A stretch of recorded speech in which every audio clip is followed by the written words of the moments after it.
Good morning, students. We are continuing our first chapter, that is chemical reactions and equations. In the previous video, we have already learned how to balance the equation. So, here are some examples. Let's start with the first one.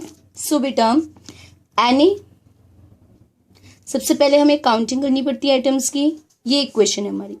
Reactant side में sodium के कितने atom है? 1, Na के 1, carbon के 1+1. एक ही compound में है तो 1+1. ठीक है. अगर यहाँ पे भी कहीं कार्बन होता तो ये भी प्लस, जितने भी यहाँ होते वो भी इसी में प्लस हो जाते. तो 1+1 2. ऑक्सीजन के 1+1 2. Hydrogen 3+1 that is 4 and oxygen 1+1 2. ठीक है. अब बेटा प्रोडक्ट साइड में नंबर ऑफ एटम, सोडियम के 1 एटम, कोई सबस्क्रिप्ट नहीं है. कार्बन के 1 and 1 कितने हो गए? 1+1 2. हाइड्रोजन के 3, यहाँ पर है +2 इधर है तो टोटल 5. 3+2 ठीक है 5 हो गए. ऑक्सीजन कितने हैं? 1+1 2. हम हमेशा लार्ज नंबर ऑफ एटम से शुरू करते हैं. ये हाइड्रोजन के लार्ज नंबर ऑफ एटम है. ठीक है. 5 और 4 एक के टेबल में नहीं आते, अब एक चीज ध्यान रखो बेटा, यहाँ पर इस कंपाउंड में भी हाइड्रोजन है और यहाँ पे भी हाइड्रोजन है. अब कोफिशिएंट आप किस तरफ लगाओगे, इसमें कंफ्यूजन होगा. तो पहले हम इधर वाला हाइड्रोजन देखते हैं, इसमें कोफिशिएंट लगा के देखते हैं. तो 4 में सबसे छोटा फिगर कौन सा लगाओगे? 2.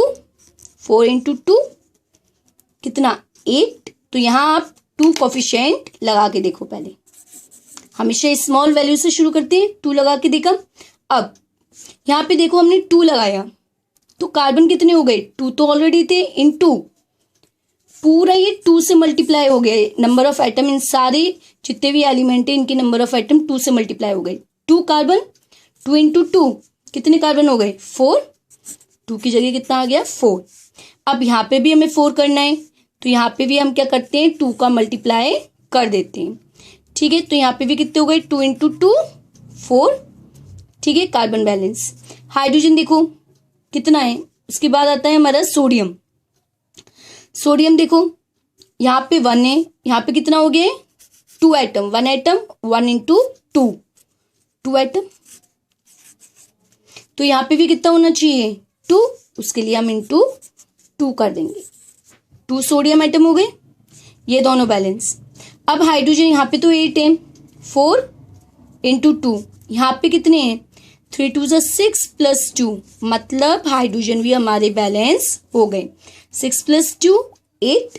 ऑक्सीजन देखो बेटा 2 × 2 4 हो गए. यहाँ पे देखो 2 × 2 4 हो गए. तो ये हो गई हमारी equation balanced. 2 sodium 4 atom of carbons. Hydrogen के 4 × 2 = 8 एटम्स. हाइड्रोजन के 3 × 2 = 6 + 2 8 एटम.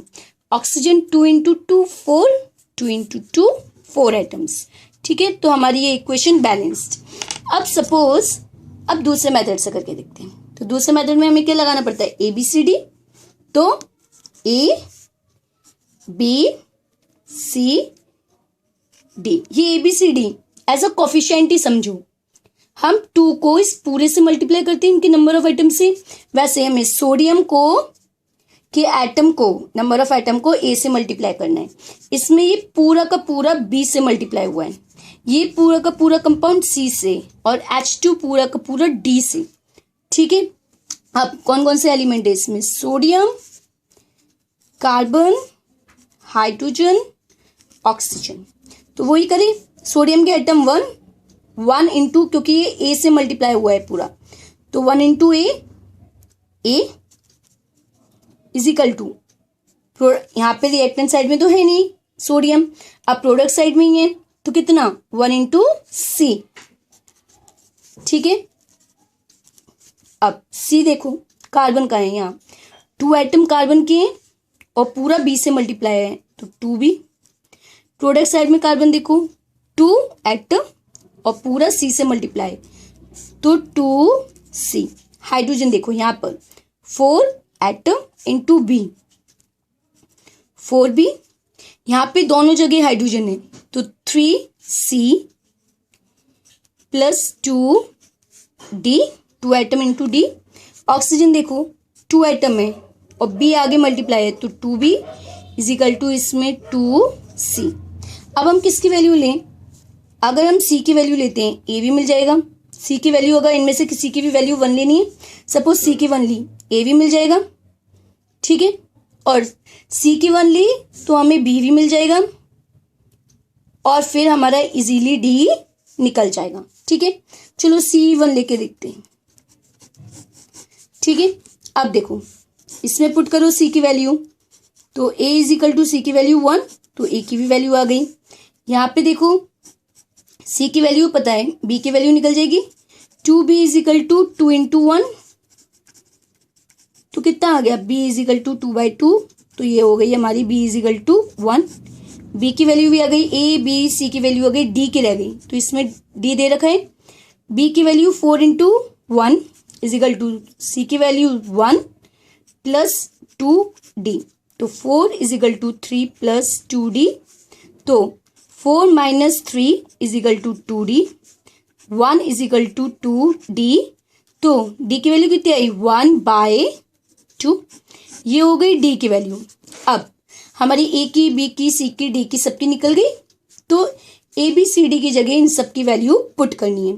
A की वैल्यू 1 सोडियम प्लस B की 1 CH3COOH, C की बेटा 1 CH3COONA एंड D की कितनी है? 1/2 H2।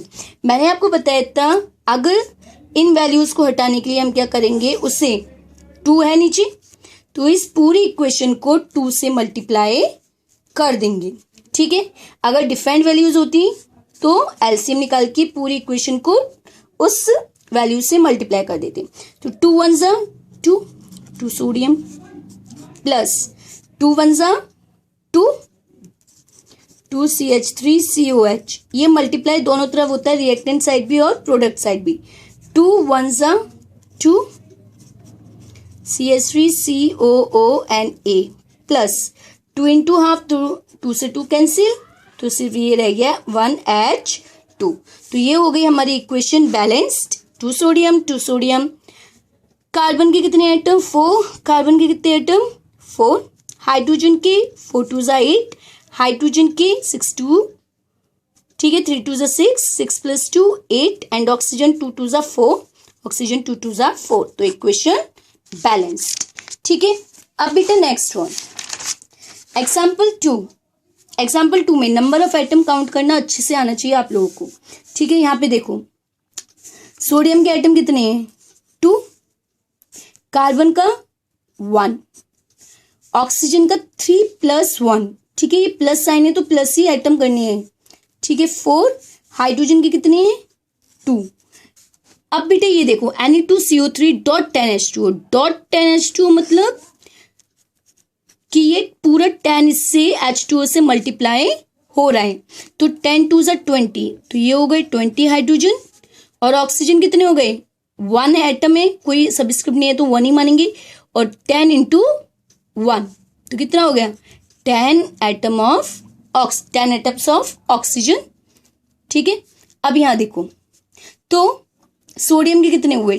2 Na दे रखा है, कार्बन के 1, ऑक्सीजन के 10 ये हैं प्लस 3 ये, ठीक है, 10 प्लस 3 ये ऑक्सीजन है O3 का और 10 ऑक्सीजन इससे निकला, तो ये हो गए 13 एंड हाइड्रोजन 20H, ये हो गए 20। मैंने बताया लार्ज नंबर ऑफ एटम से हमेशा शुरू करते हैं 20, यहाँ पे भी 20 करनी है तो कितना मल्टीप्लाई करें? 10 का, तो यहाँ पे हम कितना कोफिशिएंट लगा देंगे? 10, ठीक है। अब यहाँ पे 10 का कोफिशिएंट लगाया तो हाइड्रोजन कितने हो गए? 20, ऑक्सीजन कितने हो गए? 10 प्लस 3, यहाँ अपने आप ऑक्सीजन कितने हो गए? 13, बैलेंस हो गया। कार्बन ऑलरेडी बैलेंस्ड है, सोडियम भी ऑलरेडी बैलेंस्ड है। तो ये हो गई हमारी balanced equation Na2CO3 plus 10 molecules of H2O, sign of reaction Na2CO3.10H2। ठीक है, अब इससे सेकंड मेथड से हम कैसे करें, वही ABCD आपको लिखना है। ठीक है, C तक ही है। अब कौन कौन से एलिमेंट है, sodium, carbon, oxygen and hydrogen. ठीक है बेटा, अब इधर देखो, सोडियम के कितने 2 है और ये पूरा ए से मल्टीप्लाई है तो 2 है। रिएक्टेंट साइड में और कहीं है नहीं, प्रोडक्ट साइड में कितना है 2C, C से मल्टीप्लाई हो रहा है। कार्बन देखो C 1 एटम है, पूरा ए से मल्टीप्लाई हो रहा है तो इसका आएगा A। ठीक है, 1 एटम है, 1 इंटू ए। कार्बन इधर 1 इंटू C। ऑक्सीजन एटम का देखो 3 है, यहाँ पे भी ऑक्सीजन है, वो भी कितने एटम 1, तो 1 इंटू बी। यहाँ पे ऑक्सीजन के एटम कितने हैं 3 ये हैं, 10 ये हैं, तो 10 प्लस 3 13C। ठीक है, हाइड्रोजन के इधर देखो 2B इजिकल टू यहाँ पे 20C। अब किसको, किसी भी वैल्यू को इनमें से 1 मान ली। ठीक है, सपोज हमने ले लिया A इजिकल टू A 1। ठीक है, A की जगह वैल्यू पुट करो, 2 इंटू 1 इजिकल टू 2C।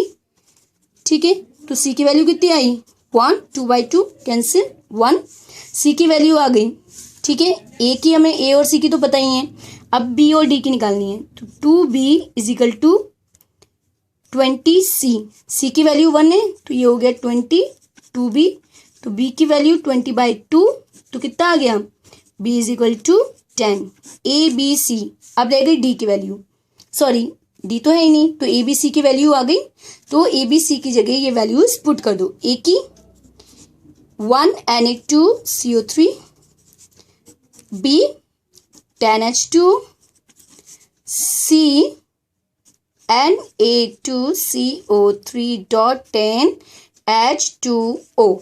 तो नंबर ऑफ एटम काउंट करो, सोडियम के 2, सोडियम के 2, कार्बन का 1, कार्बन का 1, ऑक्सीजन के 3 प्लस 10 13, 3 प्लस 10 13, हाइड्रोजन 20, हाइड्रोजन 20। तो ये इक्वेशन हो गई हमारी बैलेंस्ड। Okay class.